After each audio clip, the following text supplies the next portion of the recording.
ప్రియమైన మా సెక్రటరీ రామకృష్ణరావు గారు, కృష్ణ భాస్కర్ గారు, రాజేష్ కుమార్ గారు, పట్నాయక్ గారు, సుశీల్ గారు, మిత్రా గారు, ప్రియమైన కార్యక్రమంలో పాల్గొన్నటువంటి పెద్దలందరికీ, మిత్రులందరికీ హృదయపూర్వక నమస్కారం. సంతోషం.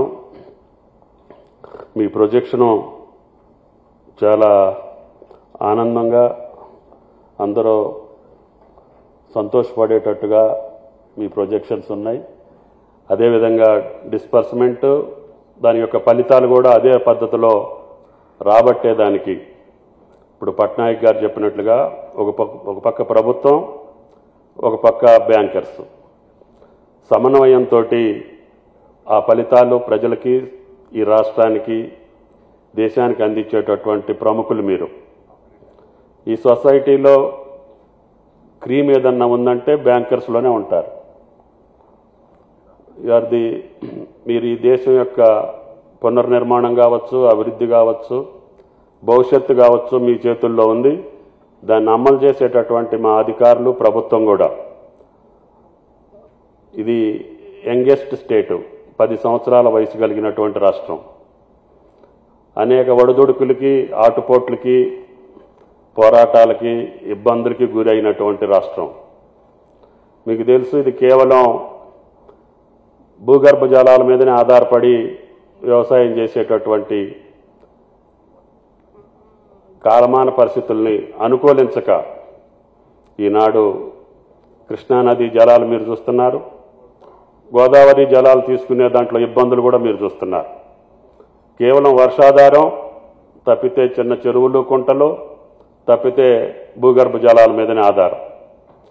వీటిని దృష్టిలో పెట్టుకొని ఈ వ్యవసాయ రాష్ట్రాన్ని కొత్తగా ఏర్పడ్డటువంటి రేవంత్ రెడ్డి గారి ప్రభుత్వం ఏ రకంగా సక్రమైనటువంటి పద్ధతిలో, సరైనటువంటి రీతిలో ముందుకు తీసుకెళ్ళటానికి మీ సహాయ సహకారాలు అవసరం అని చెప్పి మేము భావిస్తా ఉన్నాం. గతంలో కూడా ఇరిగేషన్కి సంబంధించి కోటయ్య గారు నబార్డ్ చైర్మన్గా ఉన్నప్పుడు మీడియం ఇరిగేషన్ ప్రాజెక్టులు ఒక 30 ప్రాజెక్టులు ఈ రాష్ట్రంలో కంటిన్యూగా పెండింగ్లో ఉండి 30 సంవత్సరాలు వాటికి అతిగతి లేకపోతే ఆయన గారిని అడిగితే ఒకేసారి 300 కోట్లు ఇస్తే 30 ప్రాజెక్టులు పూర్తి చేసినటువంటి చరిత్ర ఈ రాష్ట్రంలో ఉంది. అదేవిధంగా లిఫ్ట్ ఇరిగేషన్స్ కావచ్చు, వ్యవసాయానికి సంబంధించినటువంటి నబార్డ్ సేవలు కానీ, అదేవిధంగా మొన్ననే నేను చెప్పాను గ్రామీణ బ్యాంకు సేవలు గ్రామీణ ప్రాంతాలు విస్తరించిన తర్వాతనే కొంతవరకు రైతాంగం వెసులుబాటుకు వచ్చింది. ఇప్పుడు మీ శాఖలు కూడా నాకు తెలిసి 6,415 ఈ రాష్ట్రంలో ఉన్నాయని చెప్పారు. కానీ రూరల్ ఏరియాలో మాత్రం కేవలం 1,874 ఉన్నాయి. ఇంకా సంతోషం, LWE అంటే ఎక్స్ట్రీమిస్ట్ ఏరియాలో కూడా ఎక్కువ ప్రాంతాన్ని కవర్ చేశారని చెప్పారు. దానికి ధన్యవాదాలు కూడా తెలియజేస్తున్నాం. తప్పకుండా గిరిజన ప్రాంతం, గోదావరి పారివాహక ప్రాంతంలో, అటవీ ప్రాంతం కావచ్చు, గతంలో అనేక సమస్యలతోటి ఆ ప్రాంతానికి మన సేవలు అందలేదు. ఈ మధ్యకాలంలో మీరు ఆ ప్రాంతాన్ని కవర్ చేశారు. అది ఆసిఫాబాద్ కావచ్చు, భద్రాచలం కావచ్చు, అదేవిధంగా పెద్దపల్లి, జయశంకర్, భోపాలపల్లి, ఆ జిల్లాలు ఈరోజు ఊపిరి పీల్చుకునే స్థితికి మీ బ్యాంకింగ్ వ్యవస్థ వచ్చింది. కాబట్టి దానికి అభినందనలు తెలియజేస్తున్నాం. అదేవిధంగా భారత ప్రభుత్వం కానీ, రాష్ట్ర ప్రభుత్వం ప్రవేశపెట్టినటువంటి సోషల్ సెక్యూరిటీ, ఇన్సూరెన్స్ పథకాలు ఇంకా ప్రజలకి అవగాహనకి వెళ్లాల్సినటువంటి అవసరం ఉంది. వాటి టార్గెట్స్ను కూడా మీరు పెంచుకోవాల్సిన అవసరం ఉంది. వాటి వల్ల లబ్ధి పొందేదానికి, ఆ సబ్సిడీ పథకాలు అనుభవించేదానికి ప్రజలందరికీ వెసులుబాటు ఇవ్వాల్సినటువంటి అవసరం ఉంది. అదేవిధంగా మీ ప్రొజెక్షన్లో 161% ఇంక్రీజ్ చూపించారు ఈ సంవత్సరం. కానీ అగ్రికల్చర్కి నాకు తెలిసి 57% వచ్చింది. అందుట్లో అగ్రికల్చర్ సెక్టార్కి, అదేవిధంగా ఇన్ఫ్రాస్ట్రక్చర్కి, యాన్సిలరీ యాక్టివిటీస్కి కేవలం 14%, 13% ఉంది. వాటిని ఇంక్రీజ్ చేయాల్సినటువంటి అవసరం ఉంది. మీ ప్రొజెక్షన్లో 161% కను మా రంగాలకు వచ్చేసరికి బాగా తగ్గిందనేది నా అభిప్రాయం. వాటిని ఆర్బీఐ యాడ్ స్టిక్స్ అంటే ఆర్బీఐ నిబంధనలకు అనుగుణంగా చేస్తున్నామని చెప్పొచ్చు మీరు. ఆర్బీఐ కూడా ఆలోచన చేయాల్సినటువంటి అవసరం ఉంది. ఈ కింది సెక్టార్లకి మీరు ఎక్కువ సహాయం ఇతోధికంగా ఇవ్వాల్సినటువంటి అవసరం ఉంది. అదేవిధంగా బ్యాంక్ కంట్రోలర్స్ అందరూ కూడా ఈ యొక్క మీరిచ్చినటువంటి లోనింగ్ డీటెయిల్స్ అన్నీ రాష్ట్ర ప్రభుత్వానికి సక్రమమైనటువంటి పద్ధతిలో సరైనటువంటి పద్ధతులు అందిస్తే మాకు ఇంకా వెసులుబాటు ఉండే అవకాశం ఉంది. మా పథకాలకి కరెక్ట్గా రేపు రైతు భరోసా కావచ్చు, లేదా రైతు బీమా కావచ్చు, అదేవిధంగా ఇన్సూరెన్స్ పథకాలకు కావచ్చు, మీ యొక్క డీటెయిల్స్ మాకు సక్రమంగా సరైనటువంటి పద్ధతిలో రాష్ట్ర ప్రభుత్వానికి అందివ్వాలని చెప్పి మిమ్మల్ని కోరుతా ఉన్నాం.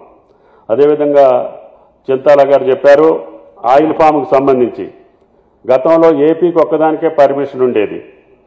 మేము గత కొద్ది రోజుల క్రితం తెలంగాణ ప్రాంతానికి కూడా పర్మిషన్ తెచ్చుకున్నాం. ఇంతకుముందు ఒక ఖమ్మం జిల్లాలోనే అవకాశం ఉండేది. ఇప్పుడు తెలంగాణలో ఉన్న 31 జిల్లాలు కూడా ఆయిల్ ఫామ్కి అనుకూలంగా కార్యక్రమం మొదలుపెట్టాం. పెద్ద ఎత్తున కనీసం ప్రతి సంవత్సరం 1,00,000 ఎకరాలు ఆయిల్ ఫామ్ సాగు చేసేదానికి అవకాశం తీసుకున్నాం. దానికి సంబంధించినటువంటి కార్యక్రమాలన్నీ కొనసాగుతున్నాయి. అన్ని బ్యాంకులు కూడా మీరిచ్చిన దాంట్లో ఆర్ఐడిఎఫ్ కింద 221 కోట్లు మీకు ఇస్తే అందుట్లో 18,000 మందికి రైతులకు ఆయిల్ ఫామ్ సాగు చేపట్టారు. అందుట్లో మీరు ఇచ్చినటువంటి సహాయం 50 మంది ఉన్నారు.